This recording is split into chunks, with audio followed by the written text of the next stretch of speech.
Bienvenidos a la tercera y última parte de la clase de índices. Y en este caso vamos a trabajar con canastas, vamos a continuar trabajando con canastas, pero en este caso medidas por el método del gasto. Hasta ahora habíamos definido la canasta como la sumatoria de los precios de los productos Y multiplicado por las cantidades de esos productos Y.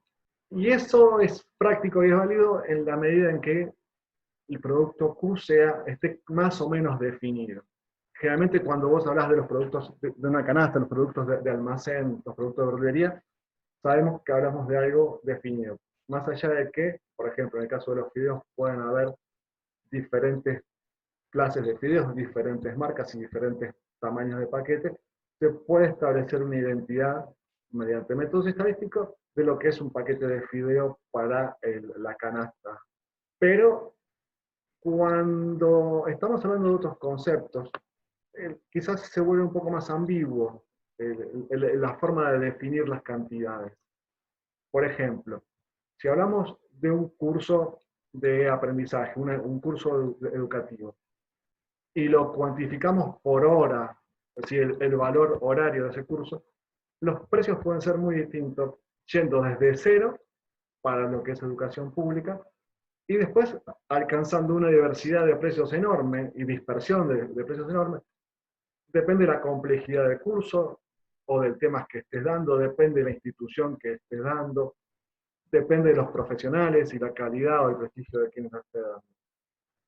Con lo cual, empezamos a hablar de otra forma, o empezamos a identificar a la canasta de otra forma, que es a través del concepto del gasto. Y cuando hablamos del gasto, estamos hablando de ese producto P por Q. Existen otros casos también que podríamos incluir, por ejemplo, asesoría jurídica, o la hora de asesoría jurídica, ¿y cuánto vale? O asesoría tributaria, o asesoría ingeniería. E incluso también se complica cuando hablamos de transporte, porque tenemos, por ejemplo, en zonas urbanas, sin importar el largo del viaje, tenés una misma tarifa. Pero además, si vos estás conmutando viajes, es decir, pasás del tren al colectivo, otro colectivo, la tarifa se va reduciendo en los viajes sucesivos. Por lo tanto, nuevamente, se hace complejo definir una cantidad de viajes Q y un precio, y lo que se termina haciendo es el producto, y se termina hablando del gasto, el gasto en transporte, el gasto en viaje, el gasto en educación. Entonces, cuando hablamos del gasto, como dije, estamos hablando del producto P por Q. Pero ya no vamos a estar identificando ni los precios ni las cantidades de ese producto Y.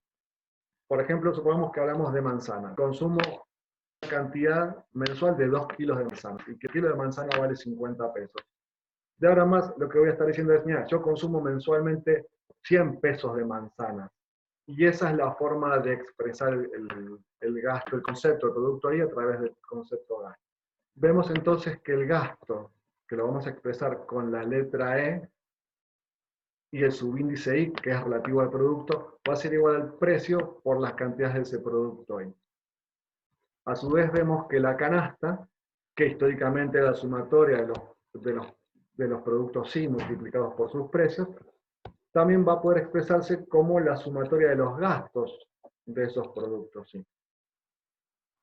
En una segunda instancia, vamos a ver que nos conviene agregar. Se dice agregar, en economía hablamos de agregar, de juntar, y no de sumar porque son cosas distintas las que vamos a estar incluyendo dentro del mismo concepto. Entonces, vamos a agregar a todos aquellos productos que tienen una característica común, por ejemplo, todos aquellos productos que son para alimentación, bueno, lo incorporamos dentro de lo que se va a llamar el gasto en alimentación. Todos aquellos que tienen que ver con el mantenimiento y la limpieza del hogar, los incluiremos dentro del concepto vivienda. Y así podemos agrupar, agregar productos de acuerdo a conceptos un poco más grandes. Entonces, vamos a expresar estos gastos agregados como el E sub J igual a la sumatoria de una cantidad de productos sí que van a pertenecer, van a estar incluidos en ese agregado J, donde vamos a multiplicar los precios por las cantidades como venimos haciendo hasta ahora.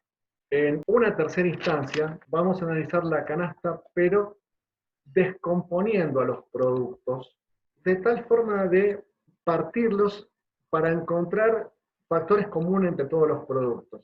Es decir, supongamos que a un producto determinado lo puedo dividir en tres partes que van a estar asociadas a tres precios distintos. La parte A asociada al precio A, la parte B asociada al precio B y la parte C asociada al precio C. Y eso mismo voy a poder hacer con todos los productos de esta canasta. Después a cada una de estas subdivisiones las voy a sumar y las voy a multiplicar por el precio, de tal forma de que ahora mi canasta descompuesta por las subpartes K se va a expresar como el gasto asociado a la variable K va a ser igual al precio de esa variable por la sumatoria de todas las partecitas en todos los productos I que tienen en común ese comportamiento con la variable K. Básicamente, ¿qué es lo que podemos hacer? Podemos ver que un producto, o al costo de un producto, por ejemplo, lo podríamos descomponer en una parte asociada con el salario, otra parte asociada con el índice de precios, otra parte la podemos asociar al precio del dólar, otra a los precios de algún tipo de commodity. Y así podríamos seguir estableciendo variables. Entonces, a mi canasta la termino identificándola como subpartes comunes en todos los productos que van a estar multiplicados por un precio general que voy a conocer y que de alguna forma me vuelve a identificar a la canasta en su totalidad. Entonces, vamos a poder definir el gasto de cada subdivisión que tienen en común las partes de cada producto I como la sumatoria de esas partes en común por el precio de la variable K. Y nuevamente, vamos a conformar la canasta total como la sumatoria de los gastos expresados en estas subdivisiones. Si queremos relevar el comportamiento de una canasta que está expresada por el gasto, tenemos que primero considerar si va a ser una canasta variable o una canasta fija. Si se trata de una canasta variable, cada componente del gasto que va a integrar esa canasta va a estar condicionada tanto por la variación de los precios como por la variación de las cantidades. Mientras que si se trata de una canasta fija, la variación solo dependerá del comportamiento de la variable precio. Finalmente, si a cada componente del gasto lo divido por el total de la canasta, voy a tener toda la ponderación de ese gasto y va a estar expresada en un porcentual. De tal forma que la sumatoria de todos esos porcentuales me va a tener que dar 100, que es la canasta total. Es decir, en transporte gasto el 10% de la canasta total. En alimentación gasto el 60%. Y en ocio gasto el 30% restante. La sumatoria de los tres finalmente me da 100%, que es el valor de la canasta. Pero entonces aparece acá el concepto interesante que es la ponderación, que es el porcentaje o cuánto representa ese gasto, el gasto I, en la canasta. ¿Cómo varía esta ponderación del gasto en el tiempo, este W sub I en T? Para las canastas variables, como dije recién, va a depender de la variación relativa del producto P por Q en el tiempo. Y la única forma que puedo lograr de que cada componente W sub I en el tiempo T se mantenga constante es que la elasticidad se mantenga constante. Es decir, por cada aumento relativo de precios, vos tengas una caída relativa de la cantidad, tal que siempre se mantenga igual a 1 esa elasticidad, para todos los elementos que componen la canasta. Mientras que para las canastas fijas, lo que necesitamos es que las variaciones relativas se mantengan constantes, que todos aumenten un 10% o que todos caigan un 3% al mismo tiempo. Y de esa forma sí se mantendría constante la ponderación de gasto. Lo que estoy pidiendo es evidentemente imposible, por lo tanto, las ponderaciones van a variar de acuerdo al momento en que yo analice la canasta. Definida la canasta en términos del gasto, lo que quiero ahora es elaborar un índice que para nosotros va a ser únicamente índice de precios. No vamos a realizar índices de cantidad con el método del gasto. Y en tal caso el índice de precios podrá ser un índice de las PER, es decir, con canasta fija, o un índice de Paye. Este segundo tiene ciertas complejidades, está explicado en el apunte de índices, y por ahora no tenemos aplicación lograda, y por lo tanto quedará guardado en el baúl de los recuerdos hasta que en algún momento los empolvemos y lo usemos. Entonces, recordemos que tenemos el índice de precios de las PER, que tenía a los precios variando según el tiempo en el numerador, y los precios fijos en el denominador, y las cantidades iguales tanto arriba y abajo, y fijas en el periodo cero. Cuando se pretende armar un índice de precios a partir de una canasta, la información de la canasta surge de un estudio que trata de relevar la mayor cantidad de productos que sean representativas de lo que quiero medir. Por tanto, quizás la canasta sea producto de análisis de 1 o 2 años, hasta que define las cantidades de cada componente para que integre esa canasta y termine siendo representativo el índice de precios de lo que yo quiero analizar. Y en ese momento, en la base se van a tener definidas las cantidades Q sub 0. Ahora bien, si en vez de estar expresándolos en términos de Q, las expreso en términos del gasto, lo que voy a estar haciendo es a esas cantidades Q sub 0 las voy a estar multiplicando por el precio del momento 0. Y entonces mi canasta no va a estar definida por cantidades, sino que va a estar definida por el gasto en cada uno de esos productos, y en tal caso también podría expresarla en términos de ponderación, es decir, cada gasto dividido el total de la canasta. Entonces voy a tener los porcentajes de cada uno de esos elementos o componentes. Bueno, vamos a representar matemáticamente esto que estábamos diciendo. Tenemos acá expresada el índice de precios de una canasta fija, que es de las PER, para el periodo T cualquiera en base 0. Pero en la base, particularmente, el índice de precios de las PER en 0, en T igual a 0, sería igual a la sumatoria de los precios I en 0 por Q sub I en 0 dividido la sumatoria de los precios I en 0 por Q sub I en 0. Esto lo puedo expresar en términos del gasto, por lo menos vamos a empezar en el numerador. Y esto me queda igual a la sumatoria de los E sub I en 0 dividido la sumatoria de los P sub I en 0 por Q sub I en 0. Si distribuyo el denominador por cada E sub I, me va a quedar la sumatoria de E sub I en 0 sobre la sumatoria de P sub I en 0 por Q sub I en 0. Que esto es lo mismo que decir la sumatoria de E sub I en 0 sobre la sumatoria de sub I en 0, ¿sí? Que es la totalidad de la canasta. Esto, por lo tanto, es la ponderación del gasto en el momento 0, y la sumatoria de todas las ponderaciones del gasto, lo que me termina dando es el total del índice en la base, que es igual a 100, o 1, depende de cómo estemos tomando. Bueno, entonces, partiendo del conocimiento que tengo sobre la base, es decir, que yo conozco cuál es la ponderación del gasto para la base, quiero saber cómo puedo llegar a establecer un índice de precios de las PER para un periodo T cualquiera.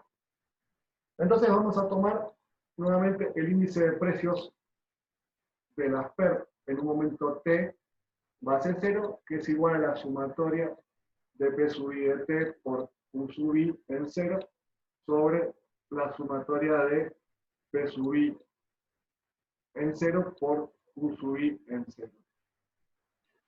Si tomo el numerador y lo descompongo, esto sería igual a P1 de T por Q1 en 0 más P2 de T por Q2 en 0 más Pn en T por Qn en 0. A su vez, esto lo podría transformar en un vector P por Q. ¿Sí? Algo que esté definido, un vector que tenga P1 de T por Q1 en 0, P2 en T por Q2 en 0, Pn en T por Qn en 0. Y resulta que lo voy a multiplicar por otro vector que va a valer 1 y que va a estar multiplicando por los precios en el periodo 0. Por lo tanto, voy a multiplicar, pero por el cociente, ¿sí? Voy a estar multiplicando por precio 1 en 0 sobre precio 1 en 0. Precio 2 en 0 por precio 2 en 0. Precio n en 0 sobre precio n en 0. Este vector, al fin y al cabo, es el vector 1. Con lo cual, no estoy modificando absolutamente nada. Si hago este producto, nuevamente lo que voy a tener es la sumatoria de P sub 1 de T por Q sub 1 de 0 por P1 en 0 sobre P1 en 0. Perdón, saco la sumatoria. Más P2 de T por Q2 en 0 por P2 en 0 sobre P2 en 0. Y finalmente Pn en T por Qn en 0 por Pn en 0 sobre Pn en 0. Lo que voy a hacer ahora es agrupar de esta forma. Por un lado voy a agrupar el precio de T con el precio en 0 en el denominador, y por el otro lado voy a agrupar el precio en 0 por la cantidad de 0. Esto es el gasto del producto 1 en el periodo 0. Y esto, por otro lado, es un índice de precios, es el precio de 1 en T sobre el precio de 1 en 0. Lo que hasta ahora nosotros habíamos hecho era X en 0, X en T sobre X en 0. Es esto al fin y al cabo. Entonces, volviendo a la ecuación original y reemplazándola por esto que hicimos acá, lo que voy a tener es, en el numerador, lo voy a convertir como la sumatoria del gasto de cada producto I en el periodo 0 por los precios del periodo T sobre los precios del periodo 0. Dividido la sumatoria de los precios sub I en 0 por Q sub I en 0. Pero esto al fin y al cabo es la sumatoria de sub I en 0 por P de T sobre P de 0 sobre la sumatoria de sub I en 0. Y otra vez, si vuelvo a distribuir el denominador, voy a tener la sumatoria de sub I en 0 por P de T sobre P en 0 dividido la sumatoria de sub I en 0. Y esto es el dato conocido W sub I en 0. Con lo cual finalmente me queda que la canasta la puedo expresar como W sub I en 0 por P de T sobre P0. Esto en algunas publicaciones lo van a encontrar como el precio relativo. Lo que para nosotros también es lo mismo a decir que es un índice de precios de la variable I en cuestión. Esto es I, ¿no? El precio de I en T base 0. Con lo cual tenemos la ecuación final que nos va a permitir viajar en el tiempo. Es decir, a partir del conocimiento que tenemos de la ponderación del gasto, lo único que tenemos que hacer es multiplicar a cada componente por su índice de precios y eso nos va a dar la canasta en el periodo T que queramos estudiar. Vamos a hacer el ejercicio 4, es un ejercicio muy sencillo que nos permite ver la aplicación de estos conceptos. Me dice que tengo una canasta formada por 3 productos, manzanas, naranjas y bananas. Me dan los precios para 3 periodos, 1, 0, 1 y 2. Me dice, primero, construir un índice de precios de cada uno de los ítems en base 0. Después me dice, elaborar un índice de precios general y calcule la inflación mes a mes. Y como nota me está dando la ponderación del gasto en 0 es 30% en manzana, 25% de naranja y 40% en banana. Que me informe gasto en el periodo 0, me está diciendo que la canasta está fija en 0. Por lo tanto, todo lo que yo haga va a estar referido a ese periodo. Me dice elaborar un índice de precios. Empezamos por el índice de precios de las manzanas. Para el periodo T en base 0. Lo que vamos a hacer es el cociente entre los valores que están dados.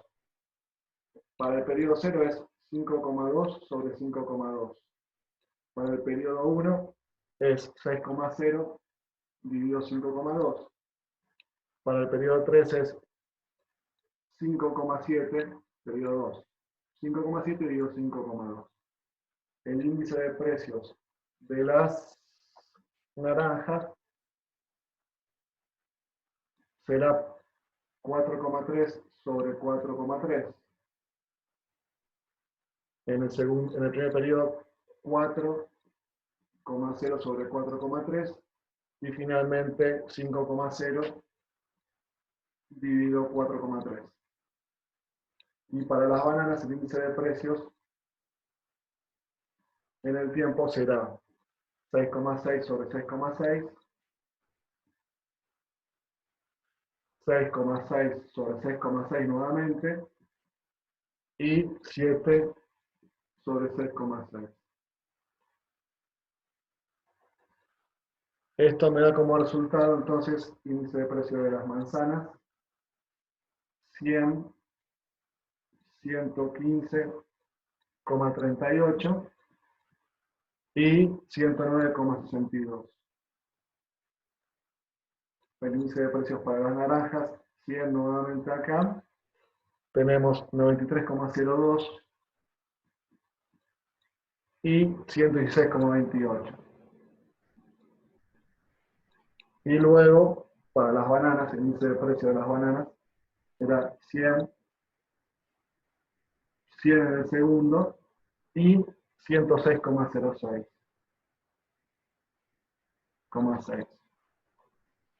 En el punto siguiente me pide calcular un índice de precios general. Índice de precios general en T base 0 para esta canasta. Y esta canasta tenía, me dijo, un 30% de bananas, por tanto 0,3, perdón, de manzanas, por el índice de precio de las manzanas. En T0. Más un 25% de naranjas, 0,25 por el índice de precio de las naranjas en T base 0, y un 45% de bananas por el índice de precio de las bananas en T base 0. Y lo que vamos a estar haciendo es, cada uno de estos vectores, a cada uno de estos vectores lo podría estar multiplicando por el vector 0,3, 0,25, 0,45. ¿Sí? Y en el producto vectorial tenemos la sumatoria y tenemos el valor total en cada caso.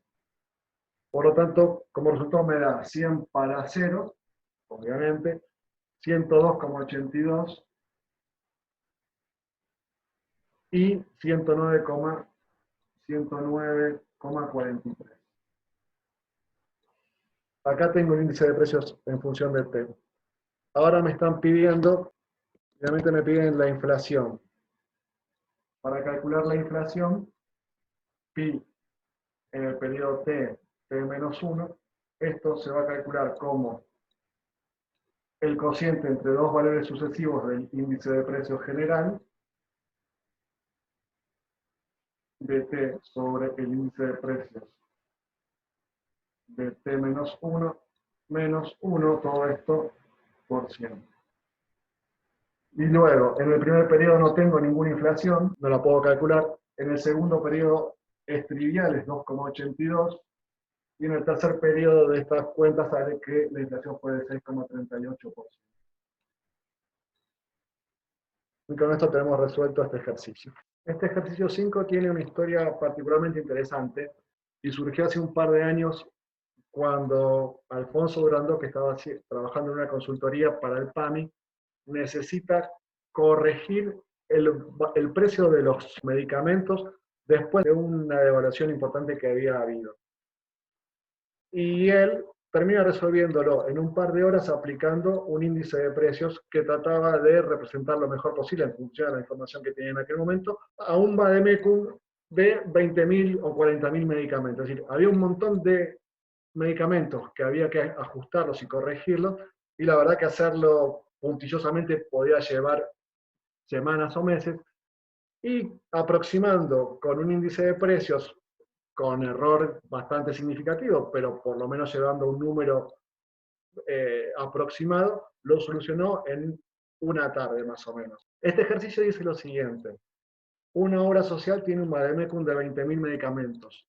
Lo único que me dice los 20.000 es que es un montón, nada más, y que es un lío trabajarlo puntillosamente. Por lo tanto, vamos a hacer algo genérico, algo que está asociado con índices.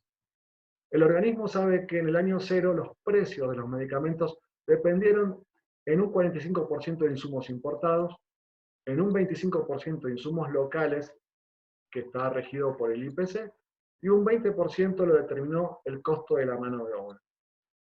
El organismo administra un presupuesto anual, gasto de la obra social, en millones de pesos. Ese presupuesto, ese gasto que está manejando, estamos hablando que es exclusivamente de medicamentos, y por lo tanto me está dando una canasta de precios y cantidades variables.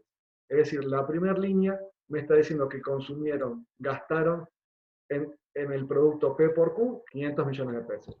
En el periodo 1, P1 por Q1, 580. En el periodo 2, lo mismo, 794. En el periodo 3, 1100. Estamos hablando entonces de una canasta variable, y obviamente los precios son variables también. Me dice calcular la inflación promedio anual. Establecer un índice de precios para el gasto de la obra social con base cero, y determinar un índice de cantidad de los remedios adquiridos. ¿Qué tipo de índice propuso? Bueno, la primera parte es fácil.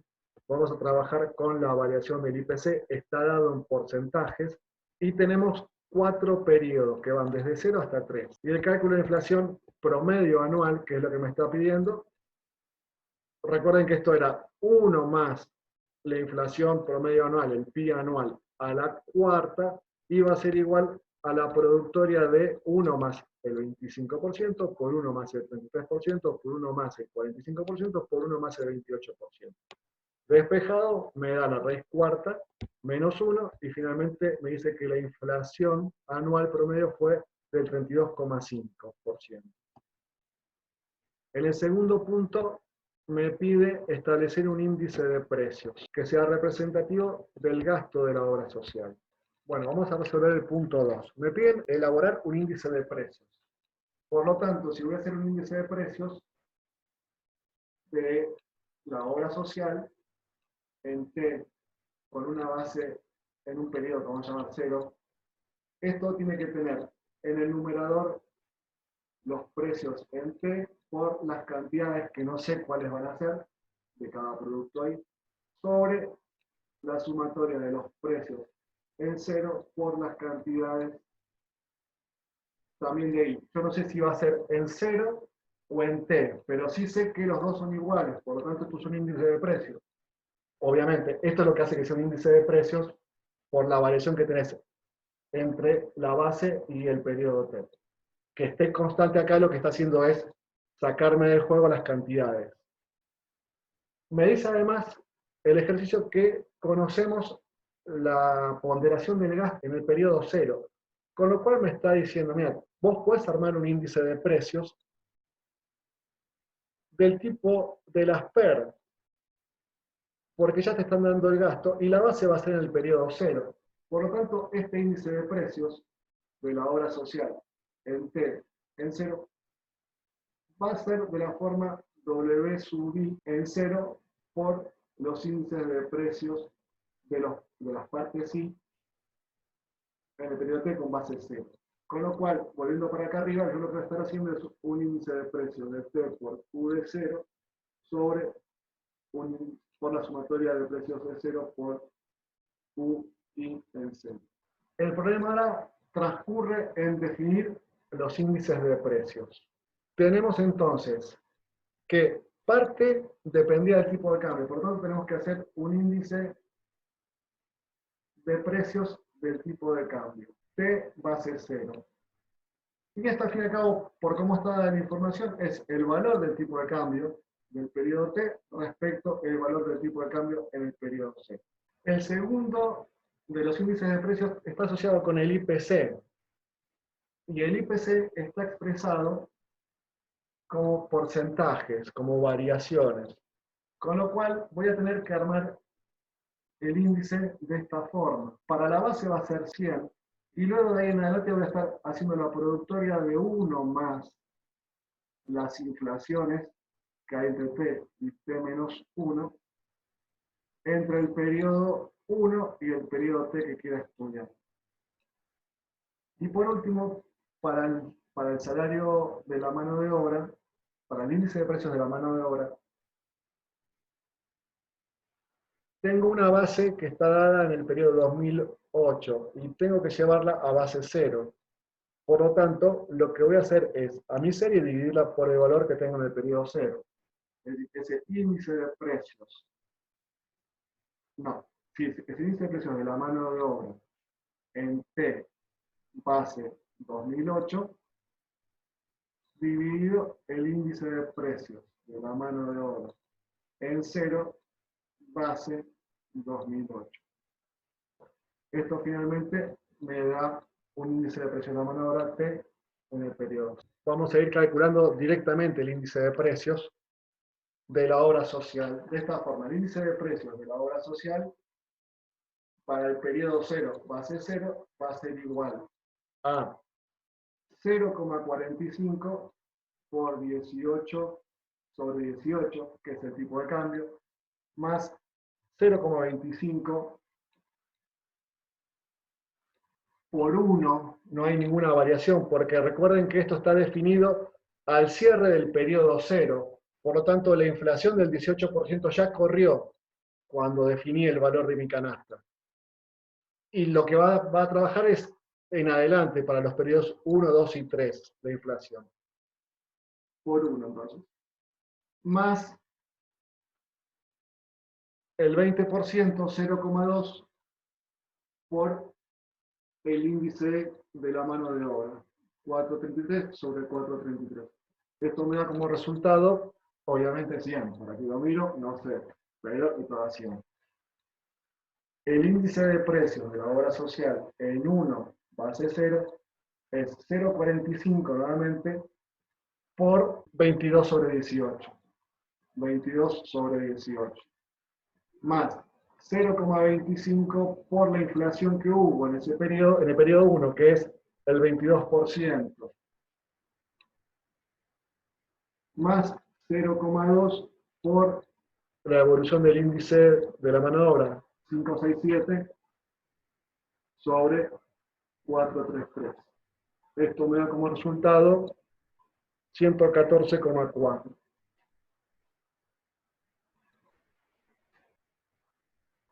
El índice de precios de la obra social en el periodo 2, 0, es 0,45 por 35 sobre 18,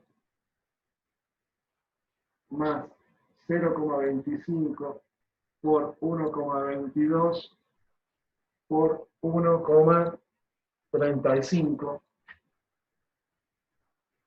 más 0,2 por 794 sobre 433.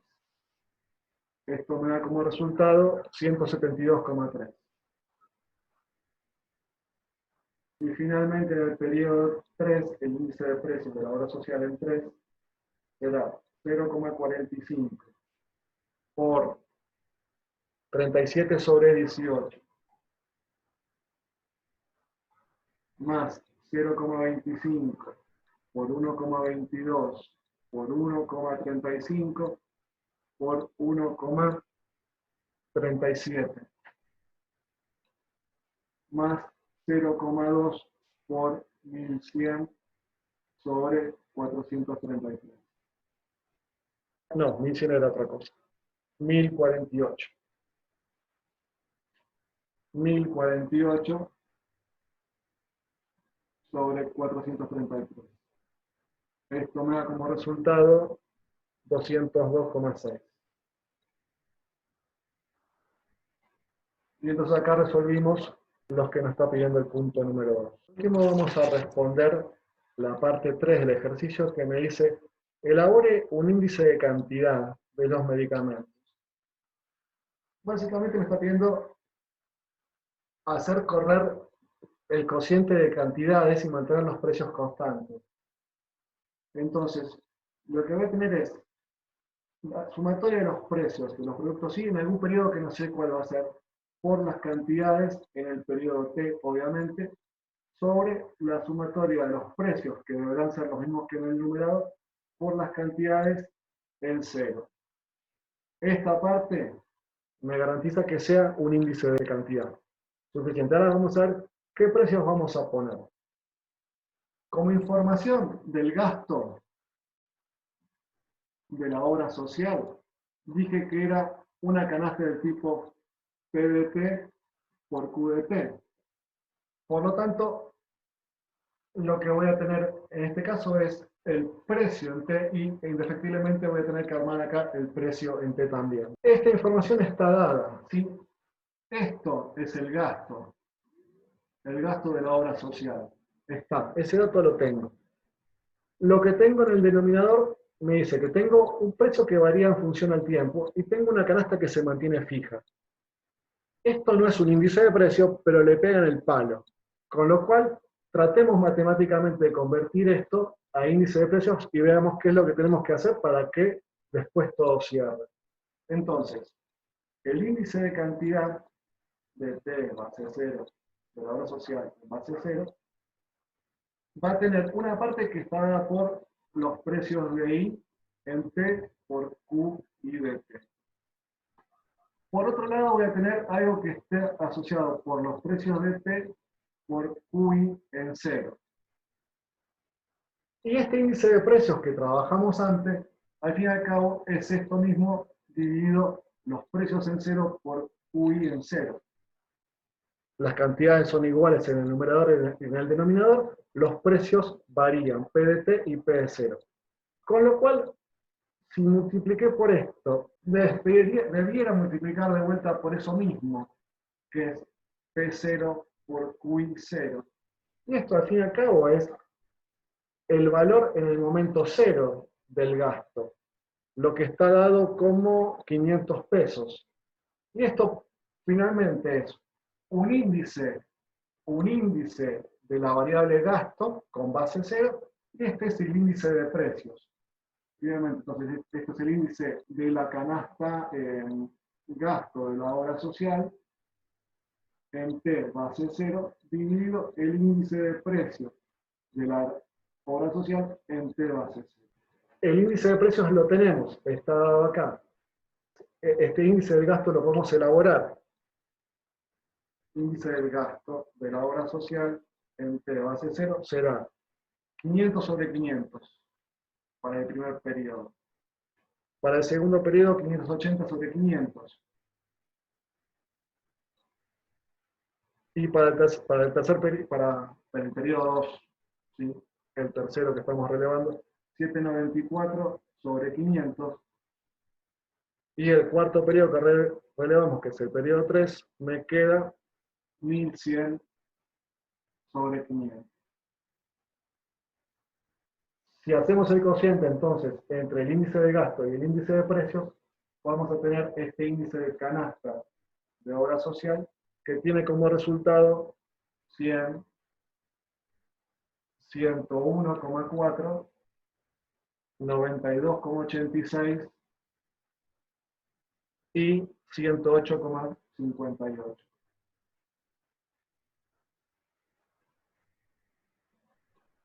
Bueno, como conclusión podemos decir que en el primer periodo aumentó un 1% respecto a la base, que luego cayó aproximadamente un 8% respecto a la misma base, un 7%, y que luego respecto a la base tuvo un aumento, o punta a punta tuvo un aumento de un 8,5.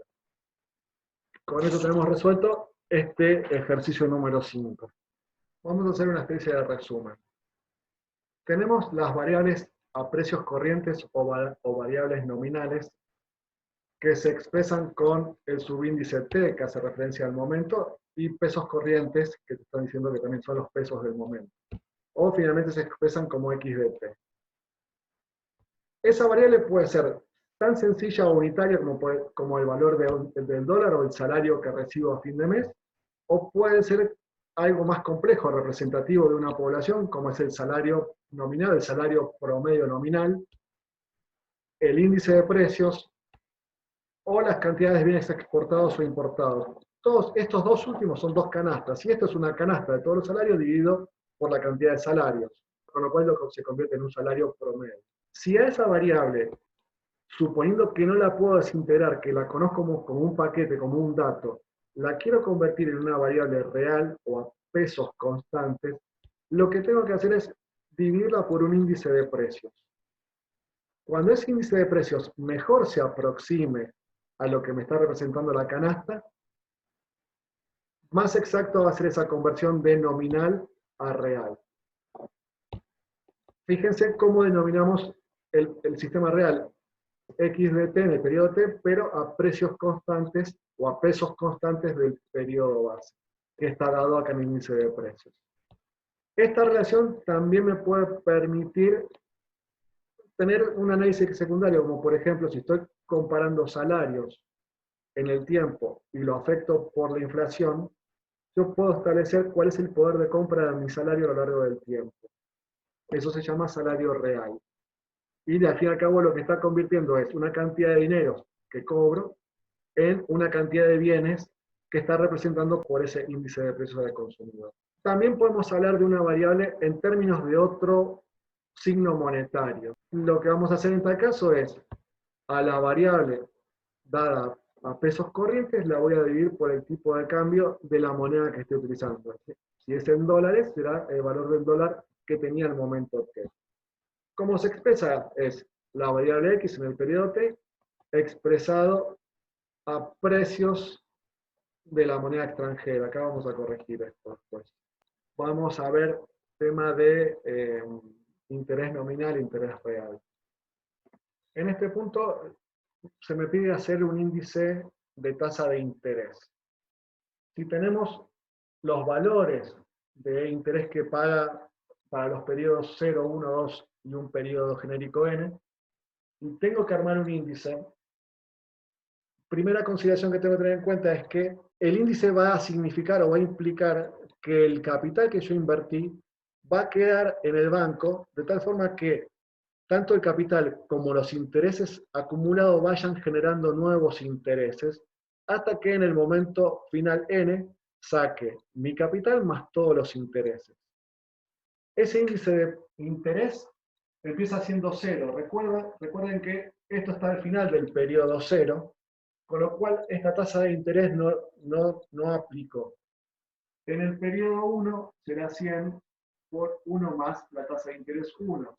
En el periodo 2 será 100 por 1 más la tasa de interés 2 por la tasa de interés 1. Y finalmente, en el periodo n será 100 por 1 más la tasa en n por 1 más la tasa en 2 por 1 más la tasa en 1. Si a esta tasa de interés nominal, por eso es I latina, la corrigiera por los precios, por un índice de precios, estaría teniendo una tasa de interés real,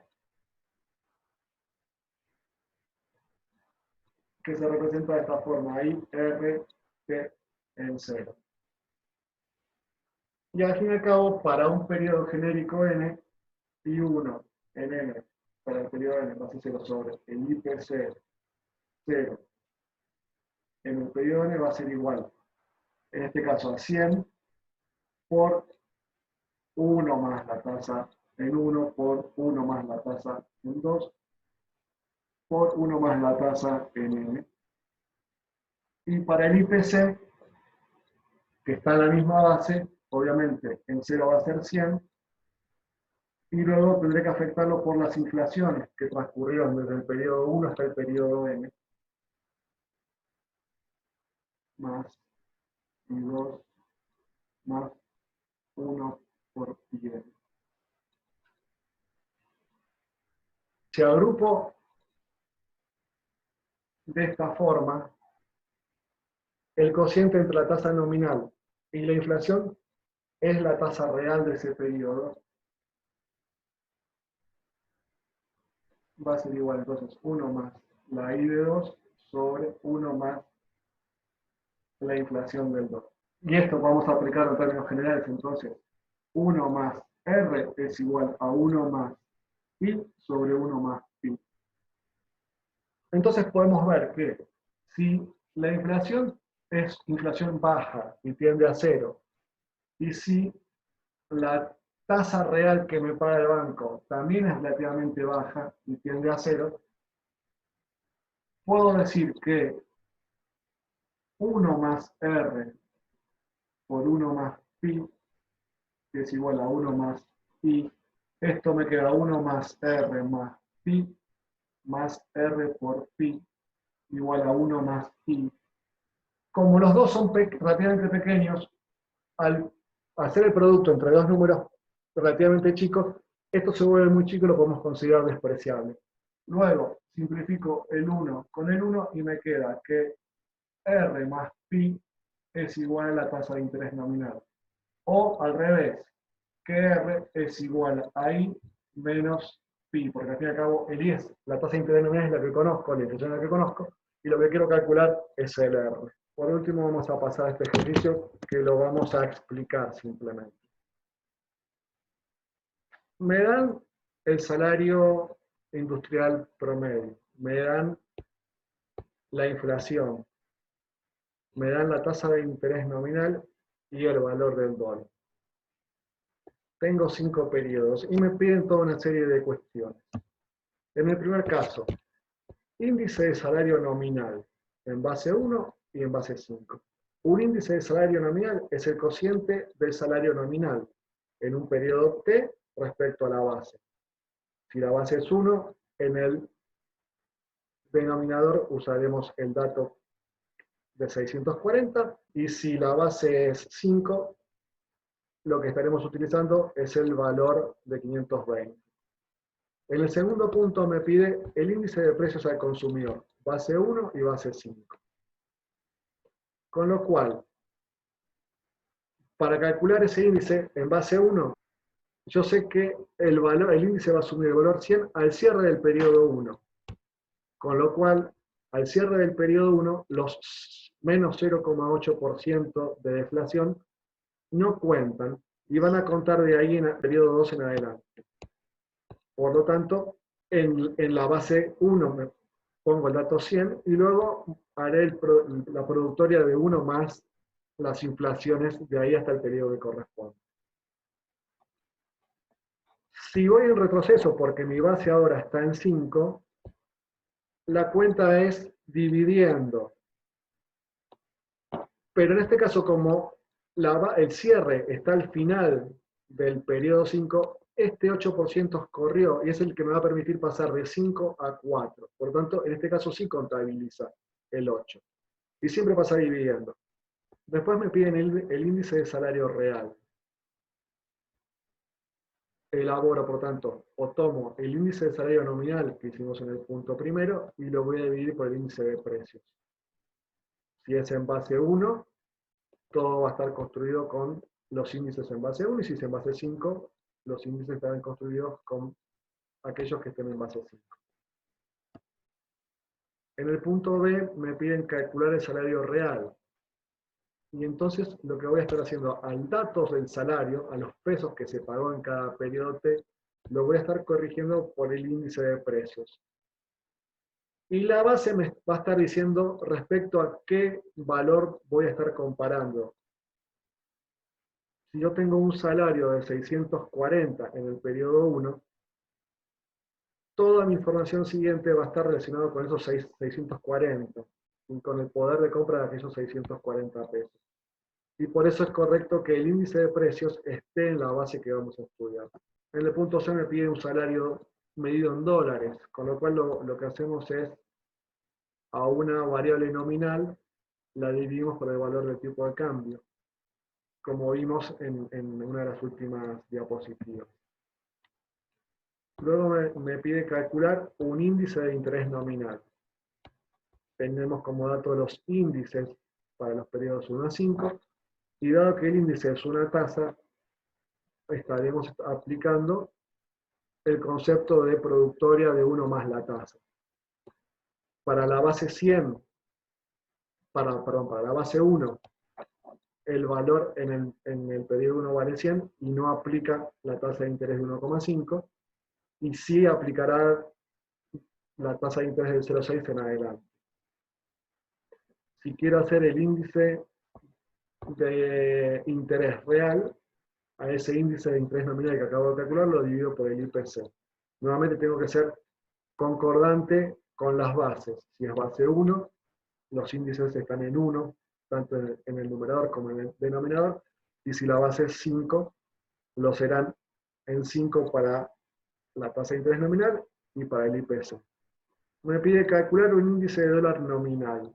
Lo que vamos a hacer otra vez es el cociente entre el valor del dólar en T respecto al dólar en la base. Y luego me pide hacer un índice de dólar real. Lo que vamos a hacer al índice de dólar que acabo de calcular lo tengo que dividir por el IPC. Y para cerrar me pide realizar una comparativa entre la tasa de interés y el dólar. Básicamente quiere saber qué es lo que combino a partir desde el periodo 1 hasta el periodo 5, obviamente. Si convenía comprar dólares y esperar, o quedarse con los pesos, depositarlos para tener un interés, una renta.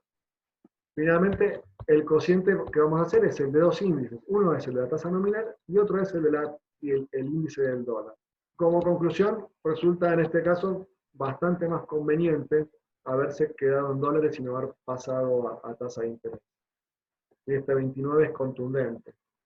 Bueno, señores, con este terminamos el tercer video. Terminamos el contenido del trabajo práctico. Espero que haya sido útil. Esto es un proceso de aprendizaje y estamos tratando de poner lo mejor de nosotros para que resulte útil para ustedes en el momento que lo puedan ver. Muchas gracias y nos vemos en otra oportunidad.